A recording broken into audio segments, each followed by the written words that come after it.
Hello friends, Papiya's কিচেনে সবাইকে welcome. আজ আমি বানাবো আলু পটল দিয়ে ঝিনুকের রসা। তার জন্য দেখো এখানে আমি প্রথমে নিয়ে নিয়েছি আলু, লম্বা লম্বা করে কেটে নিয়েছি আলু, টমেটো, পেঁয়াজ, আর দেখো পটলও আমি লম্বা লম্বা করে কেটে নিয়েছি। আর ঝিনুক পরিষ্কার করে আমি ধুয়ে রেখে দিয়েছি। এরপর কড়াইতে একটা তেল দিয়ে দিলাম, সাদা তেল দিয়েছি এখানে আমি।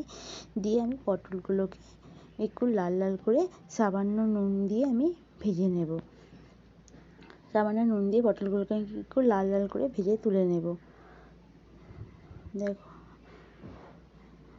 পটলগুলো দেখো একটু সামান্য আমি লাল লাল করে ভেজে নিয়েছি, তুলে নিয়েছি। ওই তেলেতেই দিয়ে দিয়েছি আলু, দিয়ে দিলাম কুচি করা পেঁয়াজ, দিয়ে এগুলো একটু ভালোভাবে আমি লাল করে ভেজে নেব।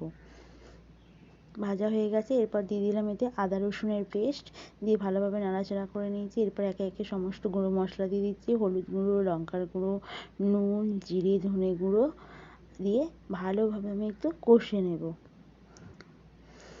দেখো মশলাগুলোকেও ভালো করে একটু ভাজা করে নিয়েছি। এরপর দিয়ে দিলাম আমি পরিষ্কার করা ঝিনুকগুলো দিয়ে ভালোভাবে মশলার সঙ্গে নাড়াচাড়া করে নেওয়ার পর দিয়ে দিলাম একটা মাঝারি সাইজের টমেটো কুচি, দিয়ে সামান্য জল দিয়ে আরও একটু ভালোভাবে আমি কিছুক্ষণ ধরে কষে নেব ঝিনুকগুলোকে। দেখো বেশ ভালোভাবে কষানো হয়ে গেছে। এবার পরিমাণ মতন জল দিয়ে দিচ্ছি।